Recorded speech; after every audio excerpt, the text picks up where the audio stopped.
Olá, sejam de novo muito bem-vindos. Hoje eu vou falar bem rapidamente sobre uma empresa customer centric ou uma empresa que coloca o cliente no centro do negócio. Não sai daí, curte o nosso canal e depois dá o like no vídeo se você gostar, tá bom? E vamos lá então, o que é uma empresa customer centric? É uma prática gerencial e empresarial que coloca o cliente no centro do negócio e a partir daí ela estabelece estratégias, processos e práticas para garantir um bom atendimento para o cliente e isso se reverter em resultados para ela. Uma empresa customer centric parece bonita, mas ela não é se não acontecer a cultura de cima para baixo da hierarquia. Então é muito importante que desde o CEO, desde o dono da empresa, não importa o tamanho da sua empresa, ela consiga transmitir que o cliente é o que realmente está ali colocando todo o saber fazer da gente para acontecer e trazer o resultado. E digo para vocês que tem empresa que diz que é customer centric, mas não é. É um discurso, é uma teoria bonita, né? A Valéria vai lá, fala para vocês no videozinho e aí vamos ser assim e a gente sabe que no dia a dia não é fácil. E aí eu queria dizer para vocês que tem dois departamentos que são fundamentais para ajudar a gente a construir essa cultura de colocar o cliente no centro do negócio. Quais são elas? RH e marketing. Por quê? O RH primeiro contrata as pessoas, seleciona as pessoas e ajuda a estabelecer a cultura e os valores dela. E o marketing, ele mostra, né? Então ele externaliza toda a cultura da sua empresa para o cliente. E isso é que vai fazer a conexão dele falar, olha, sim, estou adaptado a isso, acho que é legal a forma como eles trabalham e eu quero ir lá comprar. Então, um exemplo são as empresas hoje que se dizem pet friendly,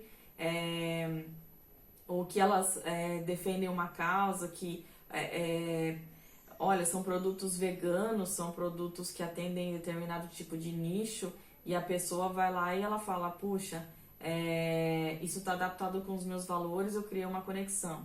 Então, isso é a parte do marketing. Onde está a parte do RH? As pessoas que vão entrar na empresa, elas têm que vir com essa mesma cultura, né? Não adianta nada ter um discurso bonito lá para todo mundo fora, né? Pagar milhões de publicidade, sendo que dentro da minha empresa eu não pratico isso.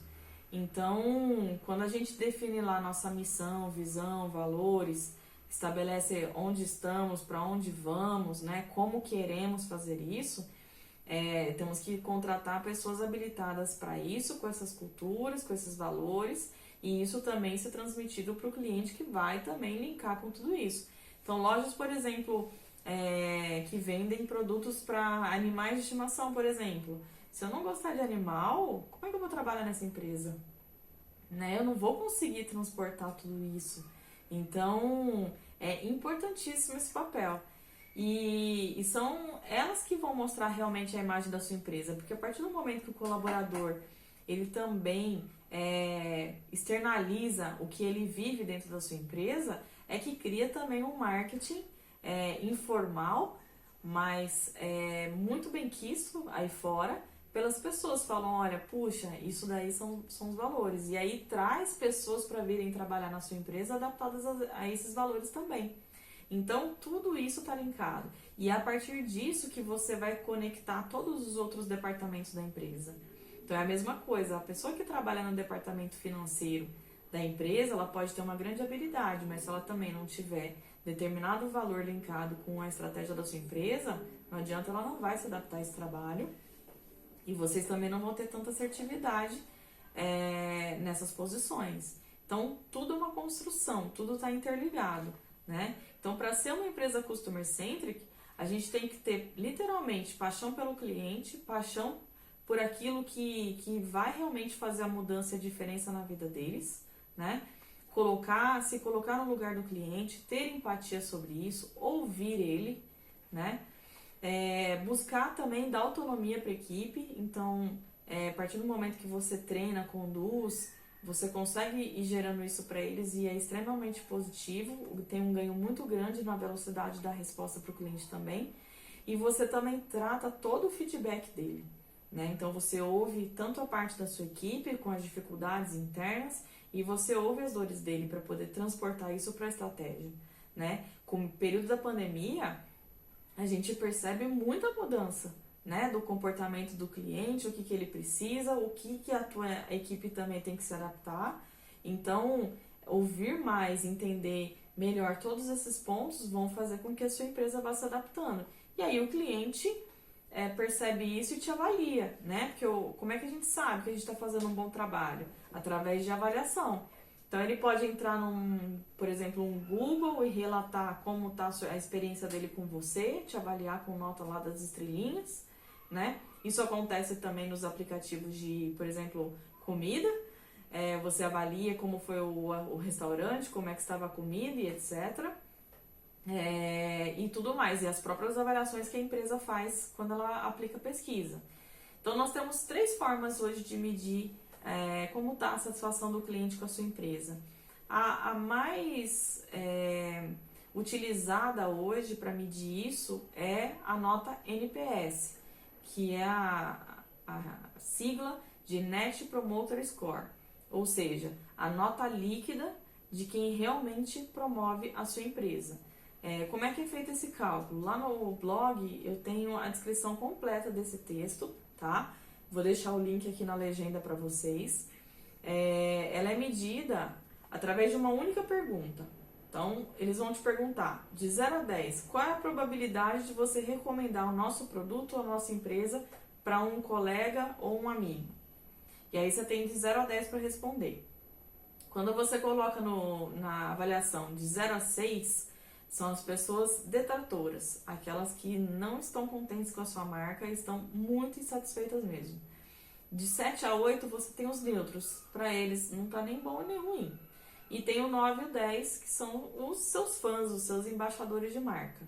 Como que a gente calcula? O neutro, ele tá ali, ele é neutro, né? A gente tem que tomar cuidado para que ele não caia num detrator, né? Mas se ele continuar de neutro e ele gostar da experiência e se tornar um promotor, melhor ainda pra gente. A gente tira a nota, a gente pega os promotores e tira dos detratores. E aí essa é a sua nota final. Então, por exemplo, você teve 70 pessoas te promovendo, 10 pessoas te criticando. Você tira 70 de 10, você vai ter 60. E aí esses 60 é a nota da sua empresa. Quando a gente fala entre 10% e 60%, aí tá péssimo, né? Então, literalmente estamos fechando as portas, né? Ele é de péssimo a regular. Essa é a impressão do seu cliente. Você precisa entender aonde está e fazer um plano de ação urgente para recuperar a sua reputação nesse quesito, tá?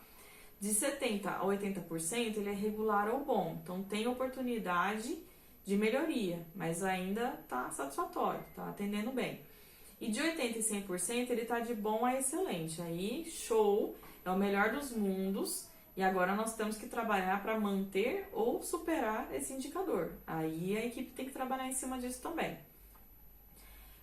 E temos bons exemplos hoje no Brasil de empresas que realmente fazem uma boa gestão do cliente, tá? Porque isso é gerir cliente mesmo. Natura, por exemplo, tem 80 pontos. Você tem o Nubank com 78, né? Então são notas muito altas e vou falar para vocês, não é fácil atingir esse indicador. Então quando a gente fala aí de um Boticário com 79, Natura com 80, é porque eles realmente têm uma boa percepção como clientes desse fator. Depois vem a taxa de churn. O que é churn?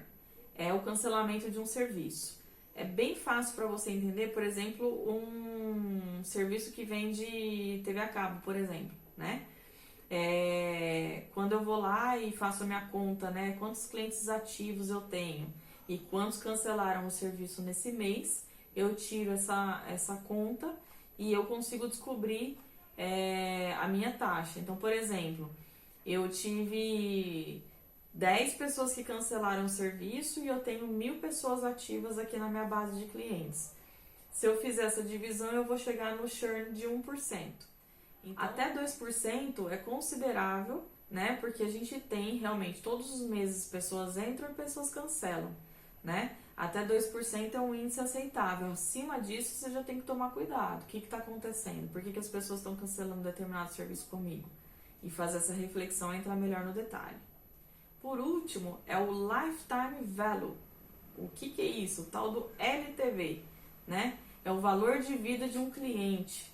E aí é onde a gente mede o quanto ele realmente dá lucro pra gente em determinado período. Então, por exemplo, empresas fazem uma apuração, a gente tem lá o que a gente fala do ticket médio, o carrinho médio para alguns lugares, e a gente descobre qual é a média de gastos das pessoas com a gente. Mas o LTV, ele mostra para mim por cliente, se eu quiser. Então, eu extraio lá uma base, olha, de um ano, quanto que esse cliente comprou comigo, quais foram os valores, e aí eu descubro a média do que ele gasta, né, e faço um comparativo com a média do que a maioria das pessoas gastam, e aí eu vou atrás de realmente tentar resgatar ele ou não. Então, por exemplo, a minha média de gastos aqui por pessoas na minha loja é de R$200. Esse cliente, ele parou de comprar comigo e o gasto médio dele era de R$500. Então, ele é 2,5 vezes, né, quase 3 a mais do que o que eu normalmente tenho com os meus públicos. Por que eu não posso ir lá resgatar ele? Então, são essas análises que a gente faz, principalmente o pessoal que trabalha com venda direta, fazer esse trabalho para resgatar um determinado cliente e trazer ele de novo para sua base ativa. Então é isso, deixa o seu like aqui no vídeo e continua seguindo o nosso perfil para mais conteúdos estratégicos. Tchau!